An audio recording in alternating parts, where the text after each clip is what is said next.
Hey everyone, I'm Dr. Marcus. And I'm Charlie, and this is the Mood Booster podcast. In this episode, we're talking about how to regain control of your life, reflecting on your locus of control. This is an incredibly interesting episode. Yeah, it is. We both learn a lot. It's quite a funny one as well, but we do actually learn a lot about whether we're actually in the driver's seat or not. One of the main things that we wanted to talk about and get you to learn was to test yourself whether you are actually in the driver's seat of your own life and see whereabouts you are sitting on that fence. Yeah, very, very cool. The psychology nerd in me loves this one. We speak obviously about the locus of control. We unpack what the locus of control actually is, because it's a psychological concept that not everyone knows about, and sort of help you understand where you might sit in the spectrum when it comes to the locus of control, whether you're an internal or external or somewhere in the middle. Really cool. As you say, Charlie, it's about sort of understanding how you control your life or you don't control, and maybe if you wanted to do something about that, we obviously then give you the tools and tips to maybe recalibrate your locus of control. To reshift your life to maybe something where you can control it more. Yes. A lovely episode. Yeah. We think that you'll learn a lot from this one. We did. We love it. Loved it so much. So yeah, please let us know what you think and enjoy. Let's go. In this podcast, we share evidence-based tools, tips, and advice to help you improve your well-being, find joy in the everyday, and boost your mood. We talk about life's highs, lows, and everything in between, with real stories and reflections from our own journeys as well. Yeah, with pillars rooted in introspection, presence, and gratitude, this is the home of well-being and joy. Cue the intro. Hello, everyone. Buongiorno. Welcome back to the Mood Booster podcast. ¿Cómo estás? Welcome. It's good to have you again for another episode. Episode 33. 33. Welcome back to episode 33. Yeah, 33. Where we are of the talking. Mood Booster podcast. Yeah, there you go. Welcome in. This is the Mood Booster. Yeah. Thank you. Well, we are talking everything today on how to regain control of your life. We are reflecting on your locus of control. Super excited. Bit of an interesting one, that title, Locus of Control. Yeah, the psychologist in me is really nerding out today. Really excited that we're talking about this. I know you know about it, obviously, and I know about it. But for anyone that doesn't know, the locus of control is a concept that we'll go into today. But basically, as an executive summary, it just talks all about your center of control and how you see your control or lack thereof over your life, and how we view what we're in control of, what we're not in control of, how we sort of navigate the world around us. Just really important in general. Control is linked to so much. Our view of our control is linked to helplessness, our self-esteem, our motivation, all of those things. If we feel like we can't control anything going on, we have lacking helpless we have Almost there. I'll go straight into it. Yeah, we feel helpless there. We have lacking self-esteem and all of those things, and is hugely pivotal in our well-being. So we really want to just break down the locus of control today and talk about what it means, and help maybe you guys think about where you sit on the spectrum of your locus of control. Help you take back control of your life. Yeah. Get rid of that autonomy. Very exciting. Very exciting indeed. Get rid of that autonomy. It's actually quite interesting. I was watching a video. I was telling Nora, the lady who cuts her hair, about this thing. I saw a video online, and it was this girl saying she was practicing getting her brain out of autopilot mode. And she did it by staring at herself in the mirror for 5 minutes. Apparently you start crying after like 3 or 4 minutes. I saw that as well. I was baffled by that. It was terrifying. Crazy. She just started crying after like 4 minutes. And did she feel more control over her life? Apparently so. It takes your brain out of the autopilot mode. Right. Obviously, I like to go into the science of it. Man. What that actually looks like. Yeah. But yeah. That's loco. That's loco. It's locus. Locus. Very nice. But yes, at the end of this episode, you'll understand more about what the locus of control is. Yep. And maybe more about yourself and what, like I say, where you sit on your locus of control or the spectrum of the locus of control. And therefore, maybe how you might reframe certain situations or your own sort of inner workings to maybe put more control to yourself and put yourself in the driver's seat. And sometimes actually the opposite of maybe letting go and not trying to control everything. And that's all of those things that we'll unpack today. Very exciting. It's a weird one. It's not like one or the other, is it? It's finding that balance that works best. All about balance. It's all about balance. Yeah. As we discussed last week, we feel like, oh, well, I've got to be one and I've got to label myself as one. Well, actually, this is a spectrum of in terms of personality. And so we're not just one or the other. Anyway, we're getting carried away. We'll break down what one or the other actually looks like. But firstly, Charlie. Yes. How was your week? Thanks for asking me. My week was lovely. Thank you very much. Went back home to see my family over the weekend, which was lovely. I've actually not been back in weeks, or maybe even months now, actually. Wow. Friday, went back to see my mum. I got her it was her birthday back in September, back when we were in the Dolomites. And as her birthday present, I got her a psychic reading event. Yes. So her mum passed recently, my nan back in the summertime. And my mum's always been quite spiritual. My nan was especially quite spiritual. So I thought, it's a bit odd. Usually you just do like an afternoon tea or like, a present. But I thought, let's push the boat out here. Let's be a bit odd. So I bought her a psychic reading session. Nice. And funnily enough, there's also a pub near our house, which... That is funny.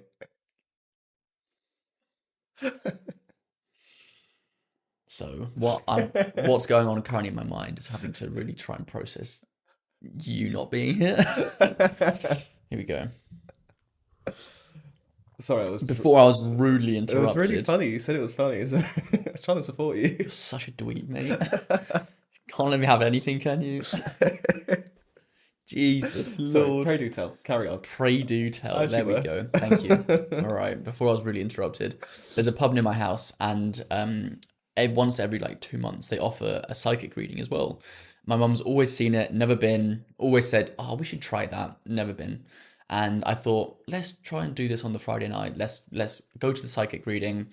So it ends up on Friday. My mum has 2 back-to-back psychic readings after never having one in her whole life.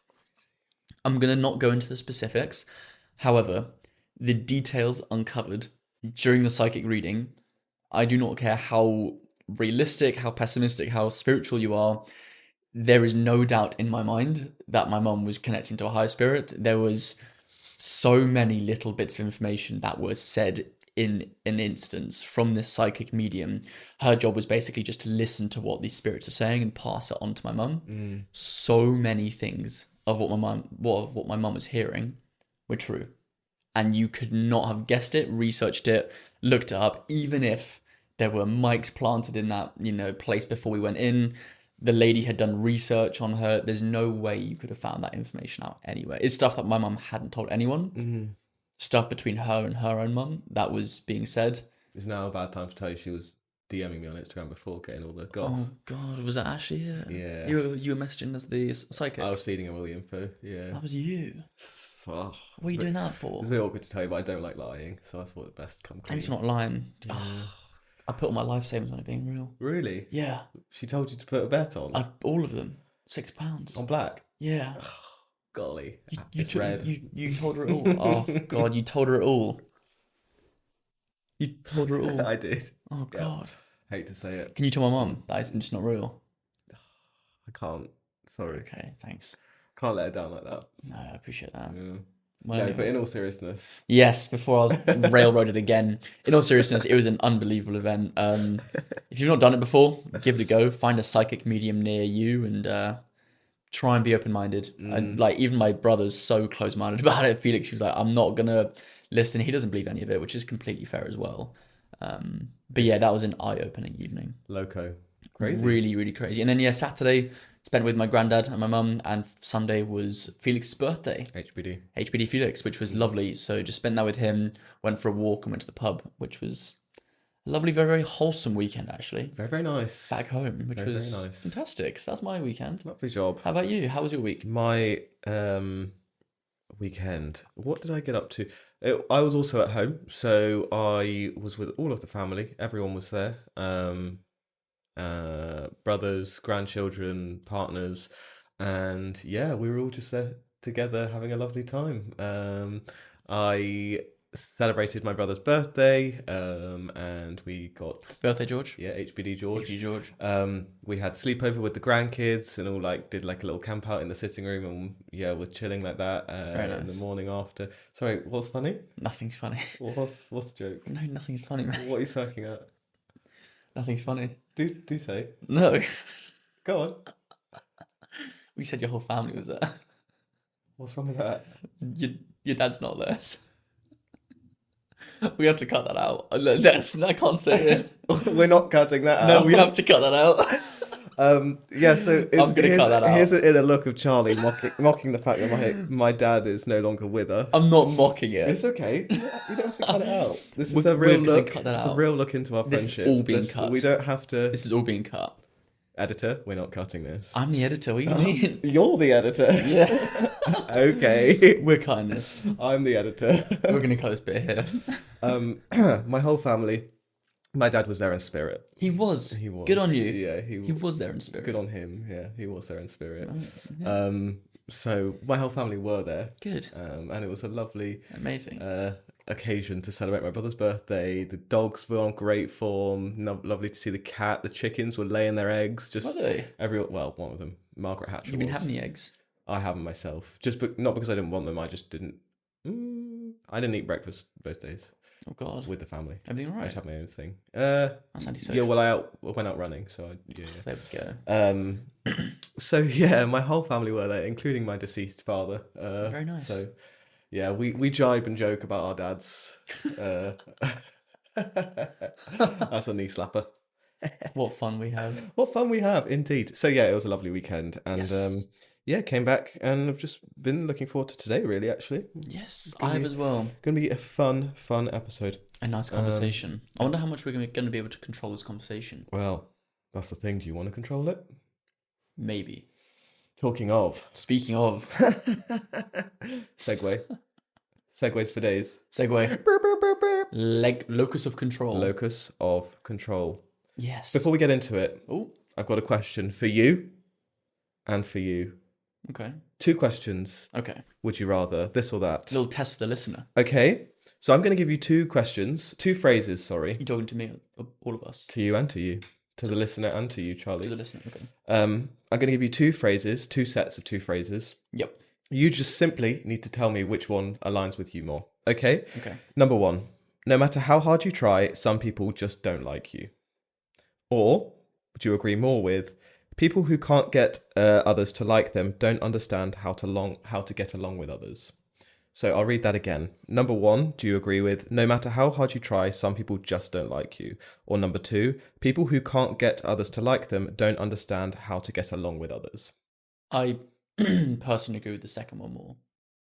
Now looking back on it, I know I said yesterday I was being a bit difficult, but no, the second one's a lot more. Okay. I think people who don't like me, that's their problem. That wasn't what the phrase says. Same thing. Same thing. Okay. That's on them. That's your external locus of control. So people who can't get others to like them just don't understand how to get along with others. So let me put it simply for you. What the hell? I can't get people to like me. Yeah. That is because I don't understand how to get along with others. I don't understand how to get along with others. Nah, that makes no sense. Okay. Well, that's not what I said at all. It's okay. We can break it down. Read out the first statement again. So, no matter how hard you try, some people just don't like you. Yes. Got that one? I got that one. Okay. The next one is people who can't get others to like them. So imagine it's you. You can't get other people to like you. That is because you don't yet know how to get along with people. First statement. So no. That's their problem. No matter how hard you try, some people just don't like you. Yeah? I mean, I don't agree with either. Both are bogus statements. You have to choose one. No matter how hard I try, some people just don't like me. Mm-hmm. Or the second one is... you can't get along with others because you don't yet understand how to get along with people. Which one do I agree with? Crazy. I didn't expect this feature to take so long. It's okay. You're being a little jibey little boy today, aren't you?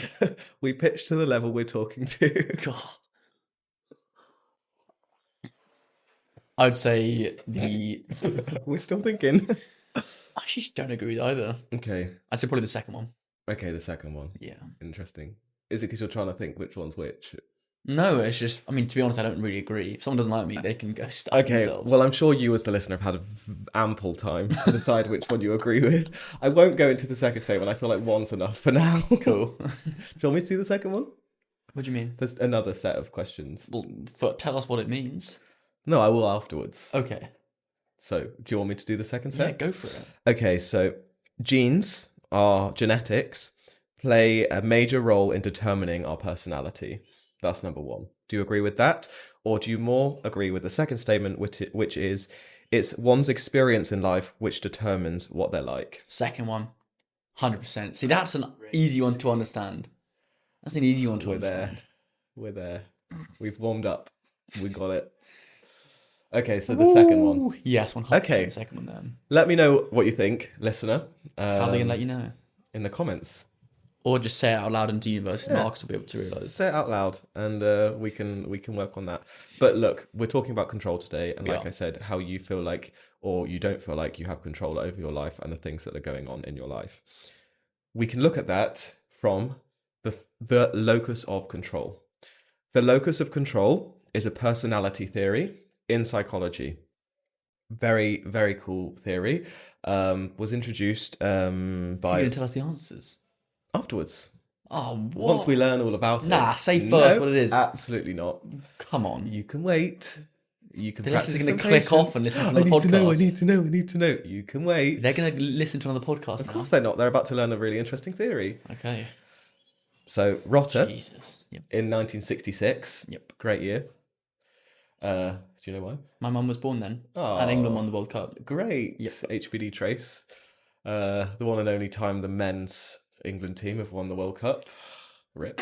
You want to speak about this locus of control? Relax, we're having a good time. The locus of control, introduced by Rotter in 1966, is... Are you okay? Please read. Okay.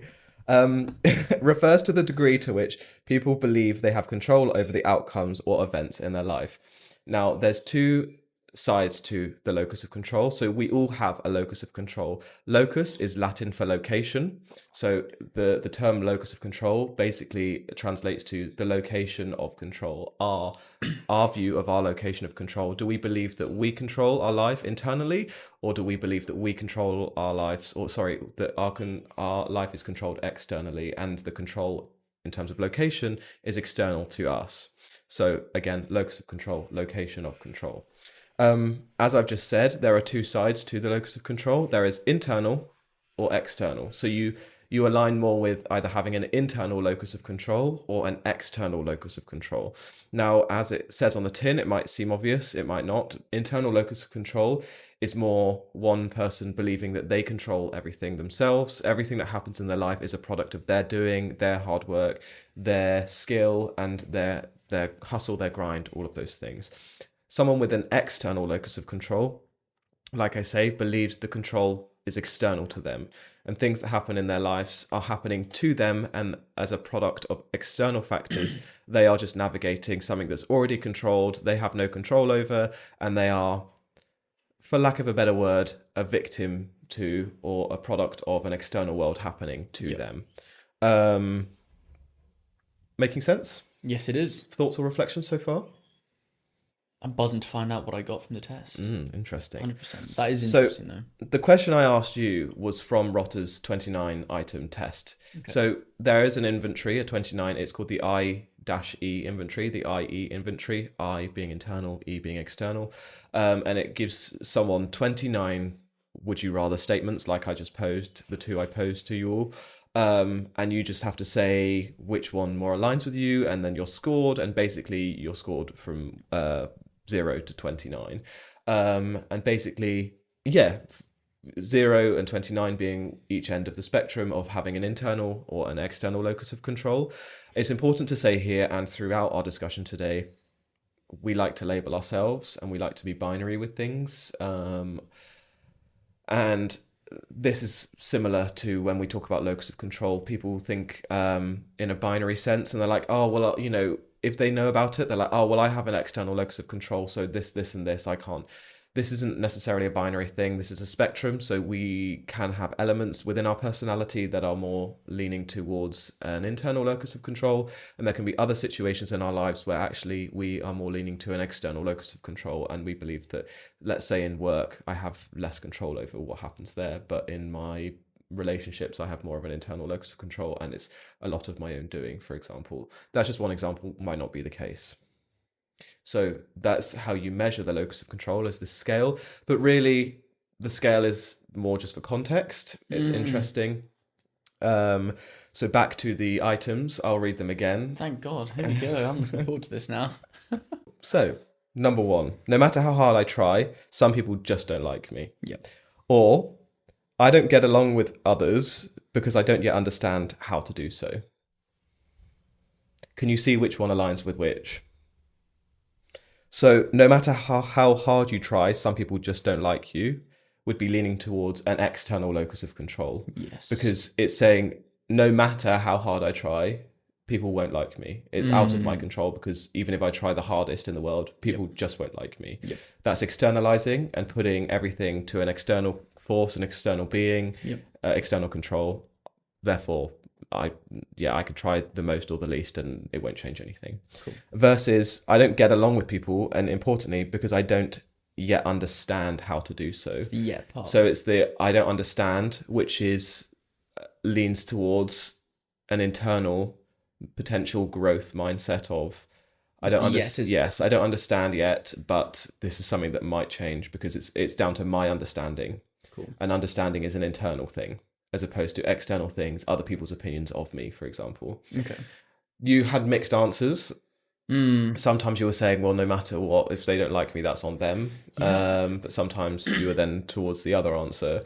Maybe that came more down to a sort of a misunderstanding of what the phrases were actually saying. I do think I agree partly with both. And probably that's really being difficult, but no, not as I know, the test is seeing whether you've got an internal or an external. So to summarize, so if you chose the first answer there, you've got a far more external locus of control. Yes. And if you chose the latter on that first question, you have a far more internal locus of control. Indeed. Believing that you can control things more in your life, or that you believe you're more in the driver's seat. Yes. Whereas if you answered the first one, you believe that you're less in the driver's seat. Yeah. And to the second set of phrases, genes play a major role in determining one's personality, or it's one's experiences in life which determine what they're like. Now, that might seem obvious, but I'll just say the first one is an external locus of control. It's saying genes. Genes are things that you can't really change and you don't have any control over as a normal person. You're born with it. You're born with it. That is an external locus of control. That's out of my own control. That's a determining factor external to me. Versus it's my experiences in my life that determine what I'm like. That's more an internal. It's my own experiences that can change what I'm like. Less deterministic in that sense. Interesting. Now, I've used the word growth and deterministic in a couple instances now. Yes. Probably good to just break that down as well, because they are fixed mindset. They are heavily akin to the locus of control. In a development from the locus of control, Seligman sort of developed this further, a theorist, and spoke about learned helplessness.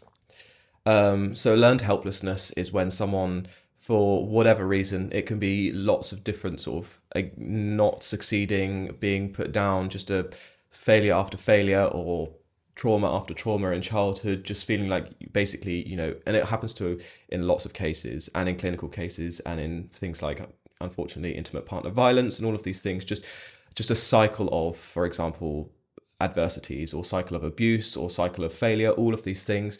A very common phenomenon is learned helplessness, where we feel completely out of control, and we stop trying. We lose hope, and we become helpless, and we stop trying. And that is heavily akin to an external locus of control. The learned helplessness being a sense of, I can't do anything about this. This isn't in my control. All of these things are happening to me. Therefore, I start to become helpless, and I just have a learned helplessness, and therefore I'm deterministic about it, and I don't try or do anything to change the situation.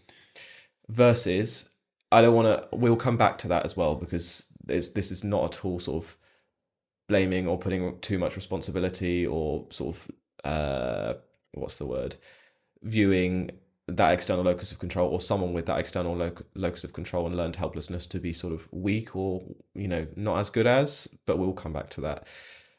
The growth mindset is more akin to or linked to the internal locus of control. You have a growth mindset being seeing things as opportunities, as you might not be able to do something now, but you can, because you can grow and you can become better, and things are opportunities for development and constant growth and always trying harder to be better and to do more.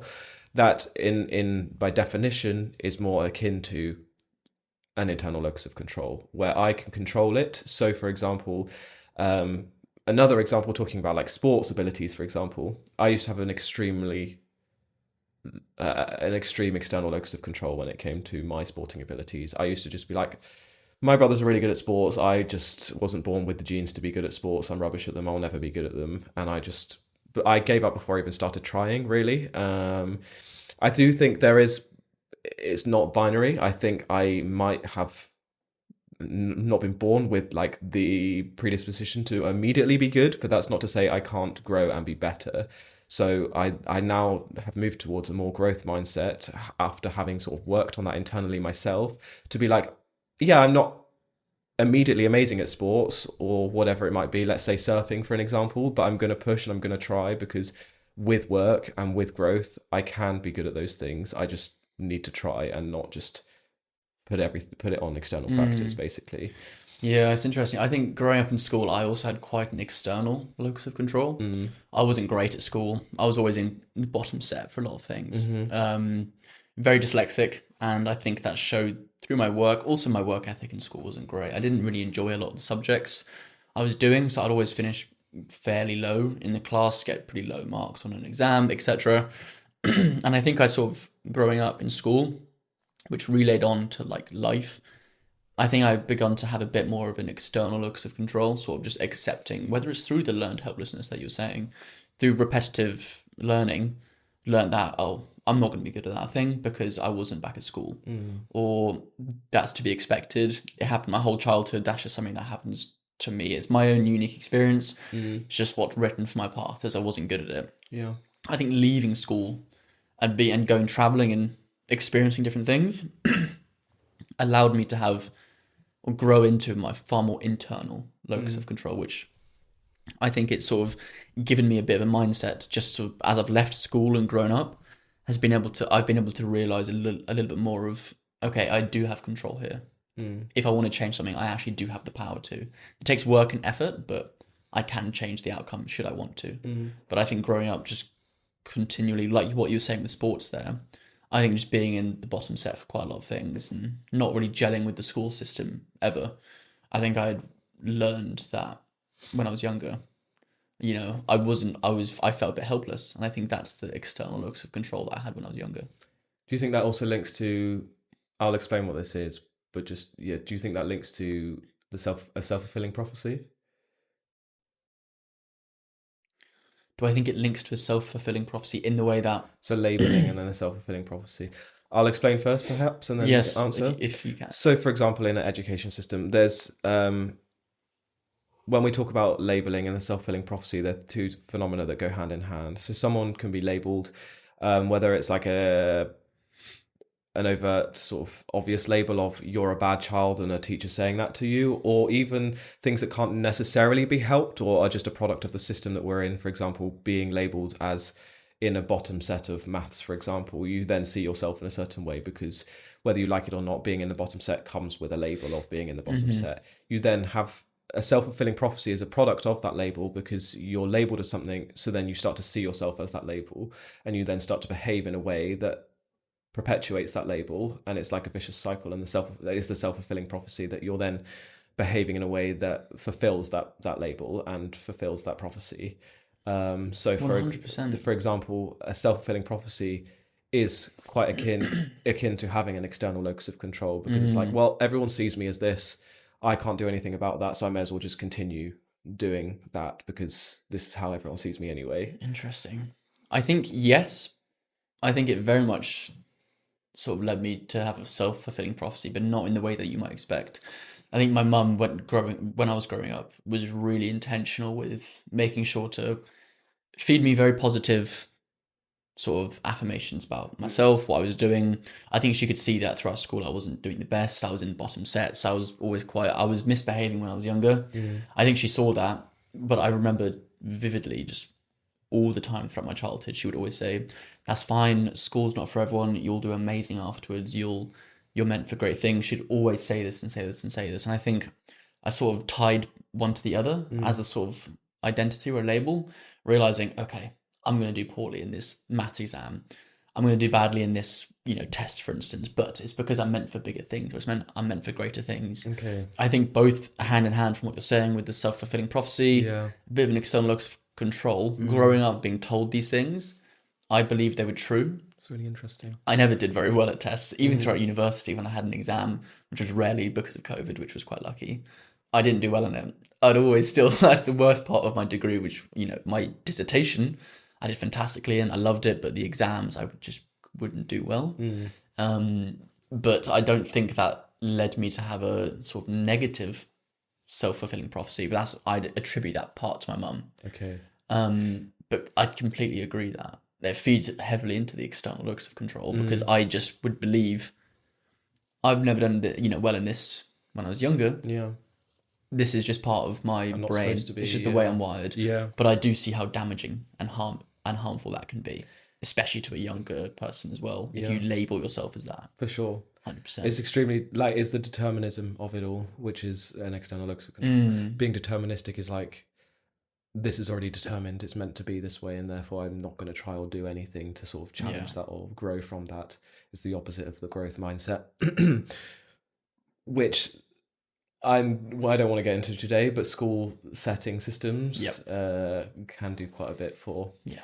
And individual teachers, for sure. I 100% thrived when I had teachers in school that sort of showed you your potential and empowered you through your potential. Yep. And that's why myself, as someone who's in education now and is a lecturer, my main pedagogic way of my main philosophy of teaching, big words. My main philosophy pedagogic is a cool word. My main philosophy of teaching is to empower my students. Yeah, and that leads to all of this. I can just give them information that they can regurgitate or say, here's your data, go and analyze it. But what are they getting from that? They're not learning. They're not being empowered to take autonomy and control of their own research career, their own path. They're just doing something that someone else is telling them to, and that therefore gives them less control and less agency and less power in that situation. I will always want to empower my students, and I think because it's so important to feel empowered in what you're doing and to feel like you have control. There's another thing, I'm going off on another tangent, but when I worked in a psychiatric hospital, I was sort of shadowing a psychiatrist there. The model that they used to deliver their treatments in the hospital to acutely unwell psychiatric patients was the recovery model, which has 4 elements to it. So it has hope, control, responsibility, and opportunity. And therefore, control is a huge thing. In helping someone recover from, let's say, a personality disorder or any other mental health disorder, a huge thing that was used at this hospital was working with someone to foster control in them, as well as hope, which comes back to the learned helplessness. They're all interlinked, but giving them that hope that they're going to get better and they're going to recover, but also giving them the control in themselves to do so. And there's obviously ways and mechanisms that you do that with a patient in a hospital, but like giving control is so important for everyone in their life, and feeling like you have control over your life is super important, and links to all the research we have. I mean, it's widely known in research, but several studies, people with higher internal locus of control, we'll put these references obviously as always in the description, but people with high locus of control report better health behaviors, lower stress, and stronger coping strategies. They're more likely to adhere to treatment plans, for example. They're more likely to be able to cope with uncertain situations because they feel like they can control that and they can do something about that. You all right? Yeah. No, this is all fascinating stuff. Yeah. Students and professionals with an internal locus of control, so in terms of an education setting, which again is what I was talking about, students with an internal locus of control perform better academically and in their careers because they see effort as linked to results. So them trying harder is more likely to get results, as opposed to just being like, I'm not gonna, whatever's gonna happen is gonna happen, so I can just put mid effort in or whatever. And yeah, external locus of control being the opposite has in research been linked with higher anxiety, higher depression, and higher stress scores in numerous studies over the decades. Yeah. So it is broadly seen that if you're completely on the other side and completely have an external locus of control and see the world to be controlling you, you do, again, like I mentioned earlier, it is somewhat seen to be you're a victim, or you see yourself to be a victim of the world and things happening to you. And therefore, when you're in situations, you always find yourself in those situations that are upsetting to you. You always find yourself being a literal, victim in friendship groups or whatever, being left out or whatever, to have a sort of one example of many. So is the first step to almost becoming aware of how much control you think you have of your life? Sure. Is that the first step? So let's say I have a toxic friendship or a toxic relationship or a job that I don't like, but I have these beliefs and these stories that I was always meant to be in this role. It was the way the universe pushed me into this role. All these sorts of stories that you tell yourself. The first step is to probably, I imagine, recognize the stories that you're saying, recognize the patterns, and then identify whether you actually have an external locus of control. Yeah. And then when you do, if you want to, you can put yourself back in the driver's seat, right? Yeah, it's kind of ironic as well because, like, to see that, you kind of need to have some elements of an internal locus of control already if you're thinking about, like, this personality paradigm. Because if you completely align with an external locus of control, then it's like... You wouldn't even see that. Yeah, it's a bit of a spiral. Well... but... Sorry, carry on. No, it's fine. I imagine just writing down what stories you're saying in your own head, whether, like, for instance, say you fully believe it, it could still be quite useful to identify it. Is write down, for instance, say you love your job and you believe that you're meant to do it, just write that down. I was always meant to do my job, for instance. Or, for instance, you can say, I chose my job because it came up in the news or whatever it is. There are certain things that you can write down just from what you observe, and that can then highlight what your locus of control. I imagine highlighting is the first step.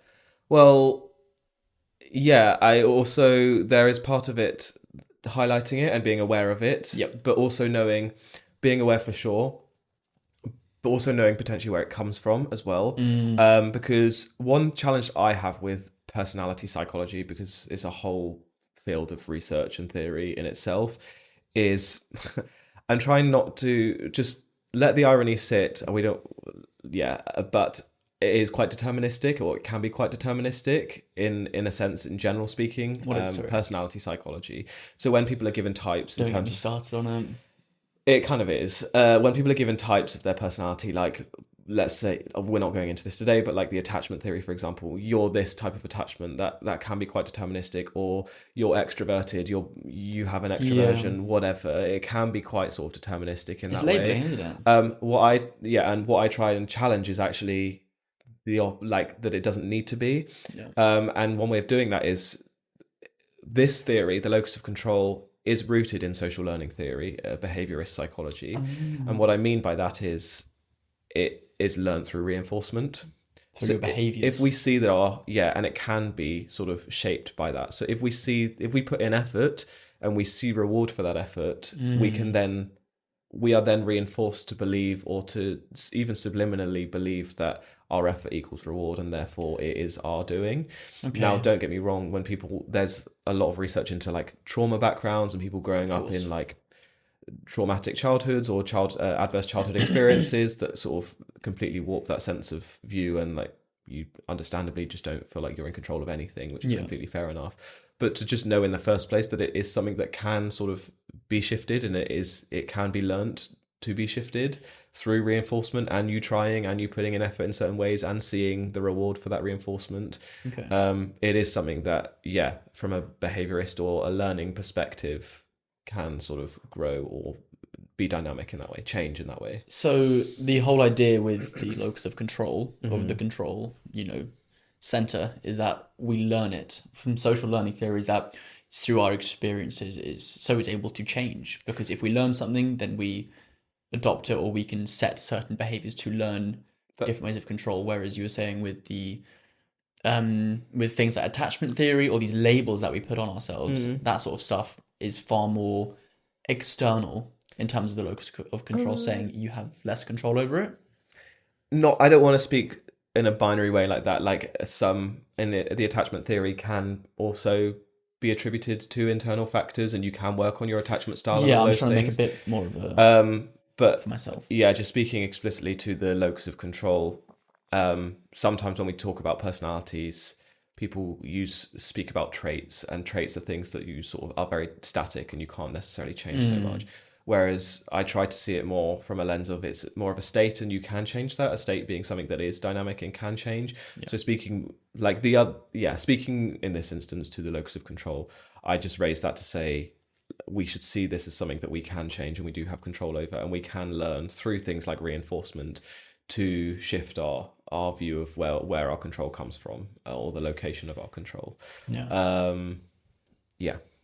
I, for my reflecting, obviously I've spoken a lot about theory, but speaking for myself, I am someone who, like I say, I think I've just observed, I think I obviously learnt about this in school, well, I say obviously in A-level psychology, so I became aware of it, but it's also something that I've just observed, I think because I see myself as someone who, I don't want to say by default or by nature, because then that's obviously deterministic, but like my sort of knee-jerk reaction is to kind of be like externalize things. And I think as a result that's led to so many things in my life that are like lack of confidence, lack of self-esteem. Like, for example, I was telling Charlie yesterday, and I'll say again, when I used to get distinctions throughout my masters and stuff, and even when I got like my PhD offer, each time in my master's distinctions, I would genuinely, I'm not just saying this to be like modest or whatever, I would think, God, this university's so lenient with their marking. As opposed to looking back, reading those essays, they're friggin' amazing essays. Or when I got my PhD offer, I'd be like, God, they must have had a bad round of no one really applying, and I'm the best of a bad bunch or something. I genuinely had those thoughts, which translates to an external locus of control, because it's me attributing that success to external things as opposed to my own hard work and doing. Now, on the flip side, when things go badly, I'm typically someone who like massively blames myself. Crikey. And I'm like, this is, I think like in friendships, for example, I'm always just beating myself up. I'm always thinking like how I'm sort of annoying or whatever. Or in work situations, I'm just constantly, even if like, I don't know, we're in a meeting and someone raises something that's not been done. It's not even in my remit to do the thing that's not been done. But I'm there being like, oh, God, am I lazy for not having like helped with that or offered to help with that? And that comes down to like, again, it's like an interlink of the confidence and all of those things that is just like, yeah. And I think this is a good time to also talk about why we shouldn't completely villainize having an external locus of control, because sometimes, and research shows, which I can speak to, sometimes if you have so much of an internal locus of control, that can also be detrimental to your mental health 100%. And your health in general. When you try and control everything too much of an extreme and don't let go of that control, when sometimes you physically or you just actually can't control those things, you then end up having more stress and more adverse reactions to situations. In a study looking at coping in different age groups, an internal locus of control in younger individuals was associated with hostile reactions and self-blame, leading to poorer mental health. Wow. And that self-blame is huge in people with an internal locus of control.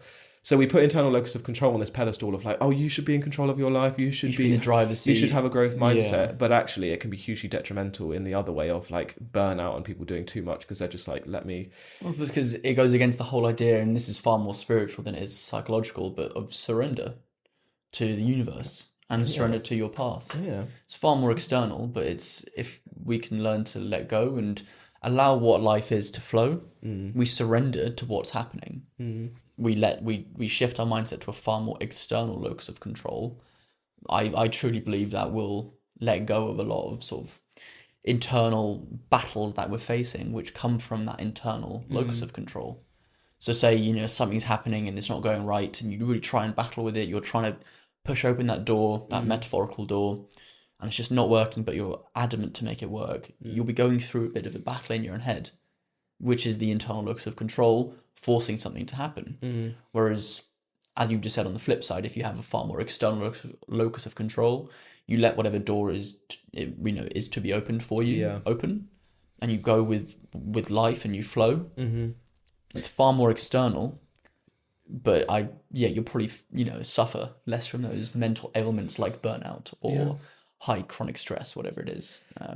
It's a balance, because to get stuff done, it is a balance, and to actually make things happen for your life, you do need a bit of an internal. But as you just said, it's not one or the other. That's where I think flexibility is important, and being dynamic with these things. 100%. Lunges. Yeah, got to do your lunges. 100%. Your mental lunges. I think for me as a baseline, it's good to try and sort of take control of what's happening in my life and sort of steer my own ship or drive my own bus or whatever it is. And that's a phrase. Drive my own bus. Yeah. People say that. Drive your own bus. Really? Yeah. Don't be a passenger. I've heard of steer your own ship, but I'm not. Don't be a passenger, aka don't let someone else control you. Drive your own bus. Steer your own mini golf cart. Exactly. Ride your own hovercraft. Yep. Ride your own horse. Your own AC 130. Yep. Steer that. Skirt me on the Heelys. Ride your own Heelys. Ride your own Heelys. I like that. That's a throwback to episode 1 or 2. Ride your own Heelys. But yeah, I think I strive for that. Yep. But also I'm flexible with sometimes, which is an area of development for me. Sometimes things aren't in my control. Sometimes, really basic example, but like timekeeping, for example.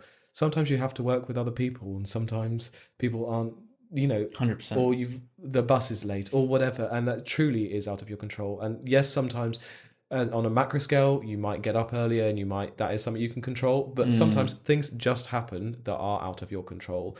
And no matter how much you sort of prepare and be a prepared and, timely person and all those things, some things just aren't. And it's instead of when you have a really deep entrenched internal locus of control, you can get so agitated and so wound up when things don't go your way on a day where I've put everything in place and it's just not happened. Why is it not working? Is allowing yourself that flexibility to be like, okay, I can objectively see here, I've done all the things. I'm not just like floating through life, but it's not worked out today, and that's also okay. And having that agility is important. An interesting observation I've just made, and I'm going to sound a bit like Mel Robbins here, but when other people or external things are involved in your life, having an internal locus of control about those external things, I think is where maybe the battles or the sort of mental, battles happen. So for instance, say I've planned something with someone else, they're late, or they don't like what we're doing, or whatever it is. This is an external force coming into it. If I'm trying to control that external force through my internal locus of control, I can see that's often where probably a lot of the stress, the anxiety, the impatience would crop up. Whereas, as we've said, having an internal locus of control is not a bad thing, but you can focus on what you can control, which is your reaction to certain things, is how you perceive certain things. Say we were going somewhere and you were 5 minutes late, which is always normal. Say you're 5 minutes late. I could, as you probably had before, gotten wound up and like, but we have to go to this thing, this person's late, and try and control the situation, which would bring a lot of just mental agitation. Thank you. Whereas you can only control your own reaction. Now, you have the control to go on time, to wake up earlier, to go on time, and that's the internal locus of control. Whereas having the external locus of control, being like, well, some people just do that. It goes back to the initial question you asked in the test is, I think where I was coming at it from was certain people won't like me and that's okay. I don't want to have to try and control people. I can only control my own reaction, which I think is a nice balance between internal and external. It is. And I know this isn't what you're saying, but leaning into maybe a discussion, there's a bigger discussion. Yes. What you're kind of talking about is the Mel Robbins let them of it all. It is. And let someone do it. And you can only control your reaction, which is very true. But I'm quite conscious of, and would love to speak to Mel Robbins about this, but one day, Let's go on. about the individualistic nature of it all, and being like, very insular. I can just control me, and you can just let me down, and I'm just going to cut you out of my life because that's what I can control doing. And that's basically, in essence, what let them is saying. It's like, I can control my reaction, but I'll use that. What that theory says is I'll use that as data to not let you do that again. AKA, I might not make that plan with you again if you're going to keep being late and disrespecting my time.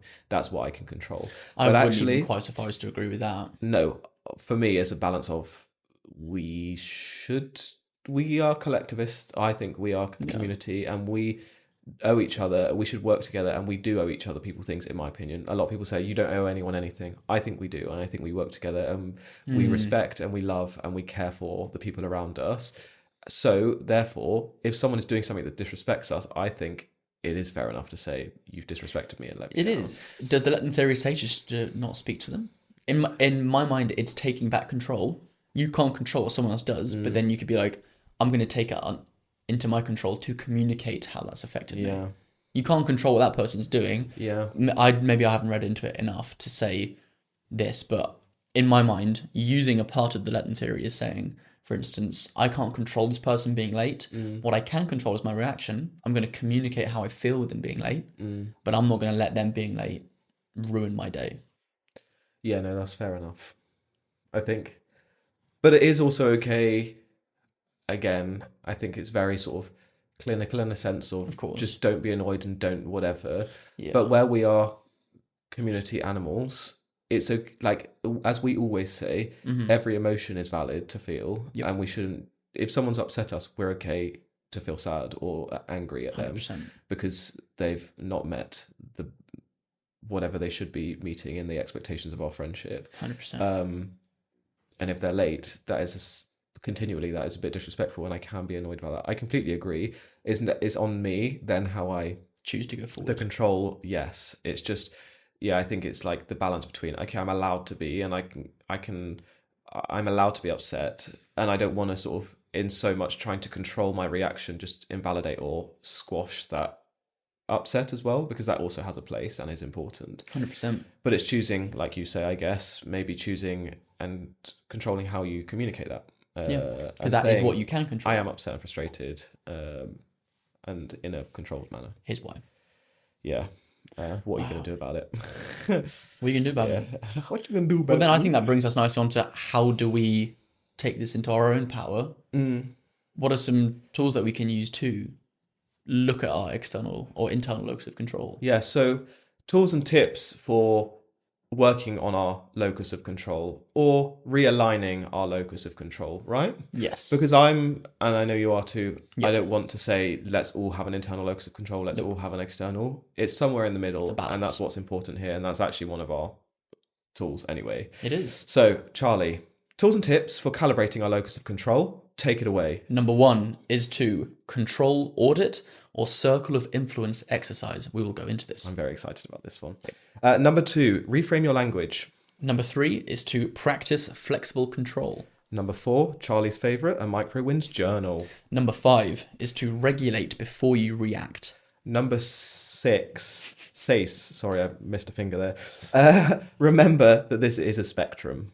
100%. Yes. Well, I think we started the first one. A little exercise for everyone listening. If you're listening to this, we have another little exercise for you. Homework for you. Yeah, do it now or do it afterwards.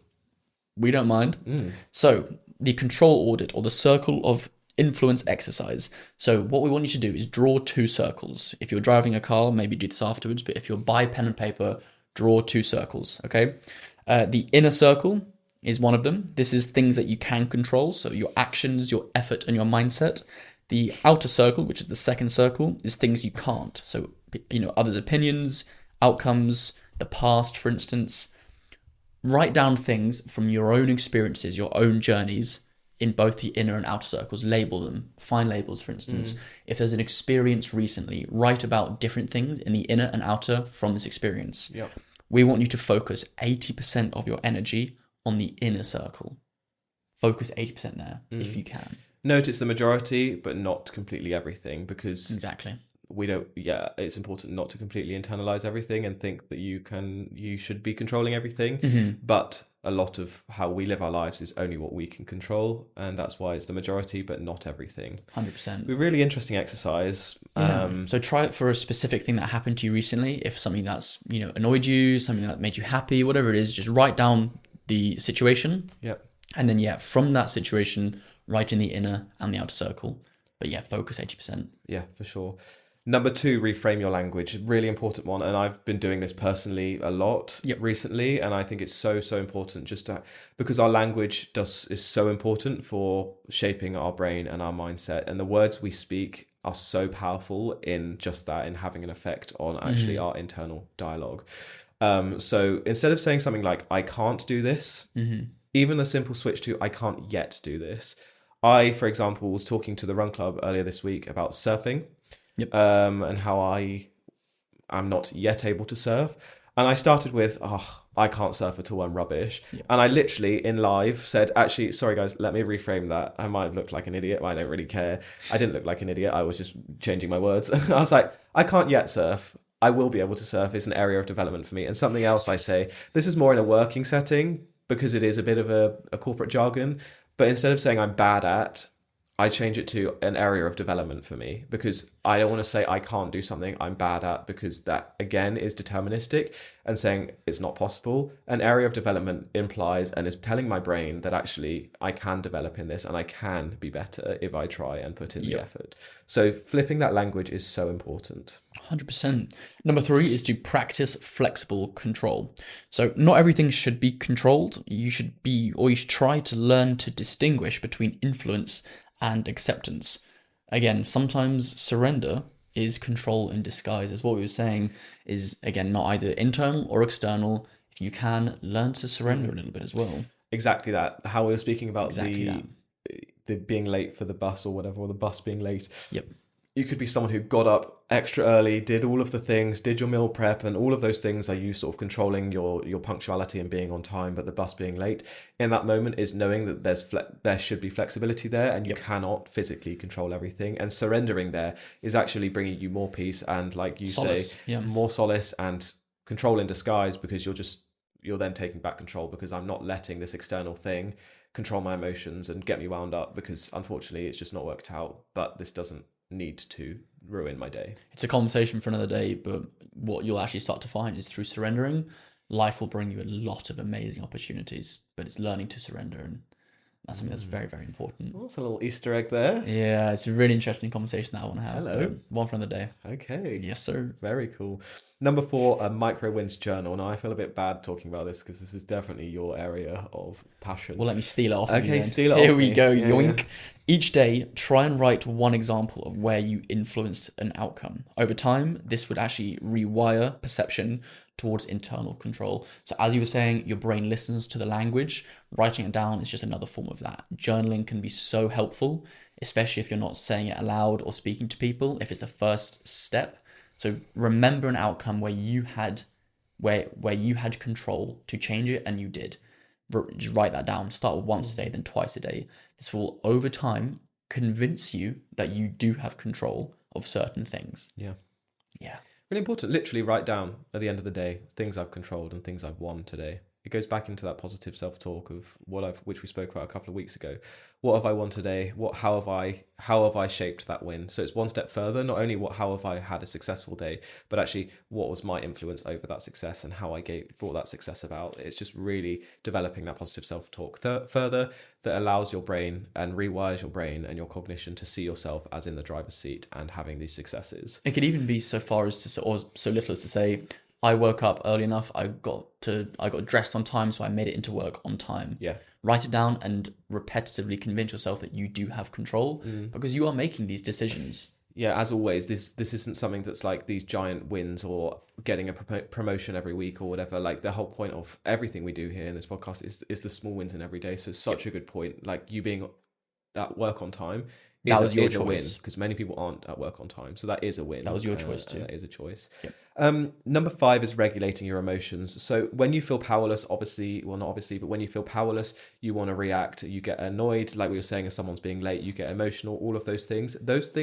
those emotions are okay, but in the moment, let's try and, as we were saying, potentially give ourselves space to just regulate our emotions first, because when we react from a more sort of calm, regulated state, we can regain some of that control over ourselves. We all know when you see red, for example, as sort of an extreme example, you get angry, you say something, you do something, and later on, with a bit of reflection, you're like, God, I wish I'd just calmed down there. It's so much easier said than done. But when we're talking about control, when you are acting with emotion, control isn't something you have the leverage over. Yeah. So just in those moments where you feel powerless, what actually gives you more control is allowing your emotions, or allowing yourself to regulate your emotions. Give yourself a little pause, give yourself a little break, and then coming back into that situation is the best way to have some control in that situation, even if ultimately there is none. 100%. Lastly, is to remember that this is all a spectrum. Internal and external, you don't want to be on either side. You want to be floating somewhere. And it's fine if it's different for different things as well. If you have a far more internal locus of control for your work, but a far more external locus of control for your relationships, for instance, that's absolutely fine. Find where your happy point is for different things in your life. Always communicate with yourself and the people who you're involved with, how you're feeling about certain things, but just remember, and don't be too hard on yourself if different things have different levels of control. For instance, if you're in a certain situation, which you have ended up in because of your circumstances, that's also fine. But remember that if you want to change it, you can. Yeah. God, I really love that. Yes. Really cool. What a cool conversation. Yeah, something I know we both have worked a lot on in our own lives, so it's really cool 100%. to talk about these things. It is. Yeah. We are at our time, but could speak about this for hours, and 100%. I would love to. But yeah, we'll leave it there for now. Thank you very much for joining. Boosted my mood. It boosted my mood for sure. Do you want to do the honours? Yeah, boosted my mood. Knee slapper. Very nice. Well, that's boosted your mood. What else has boosted your mood this week, Marcus? Weekly mood boost. Welcome back. My weekly mood boost is Emma Buckley, one of our Monday mood boosters. Let's go, Emma. Emma got a promotion at work this week. Come on. So big up, Emma. Congratulations. Proud of you, happy for you, and great win for you. Charlie, take it away. My weekly mood boost, I say this with utter joy and also sadness. Our dear friend Marky Mark the Happy Bunch, he has been offered a role in Hong Kong, which he will be departing for soon. His work, he's been looking and interviewing for a while now. And yeah, he's been offered this unbelievable opportunity in Hong Kong, which will be taking soon. He's training in New York for months as well. Hey, I'm walking here. Cousin Nicky's walking here. Yeah. So Marky Mark's going to jet off to New York to train and then off to Hong Kong, which is so proud of you. Unbelievable. Congratulations. Yeah, this is giving me our opportunity to get the Monday Mood Booster to Hong Kong. So if you're listening from Hong Kong, expect a run club there soon. Unbelievably sad. I'll miss him dearly, but very, very happy that the journey we call life is taking him on that path. So congratulations, Marky Mark. Congratulations, Marky Mark. And the new job bunch. Happy for you. And the new job bunch. That whole thing is so funny. I know. It's just stuck, hasn't Great it? stuff. Marky Mark and the... We're doing that thing where it's a podcast and everyone's listening doesn't get the joke. But, I'm so sorry. Well, people know Marky Mark and the something. Yeah, bunch, so whatever. Mark Wahlberg, he was in a band and he was called Marky Mark and the Funky Bunch. There we go. This was right after it, or right before he committed that hate crime. I'm not quite sure. Regardless, our friend Mark at the Run Club, one day I just said Marky Mark and the Funky Bunch or something. I called him that. In Lake Garda, I think I said Marky Mark and the Lake Garda Bunch or something. And that stuck, so which was unreal. So now any situation he's in, it's the Marky Mark and the whatever leaving the Run Club bunch or whatever it is. Yeah, so Marky Mark. Anyway, we're chatting, aren't we?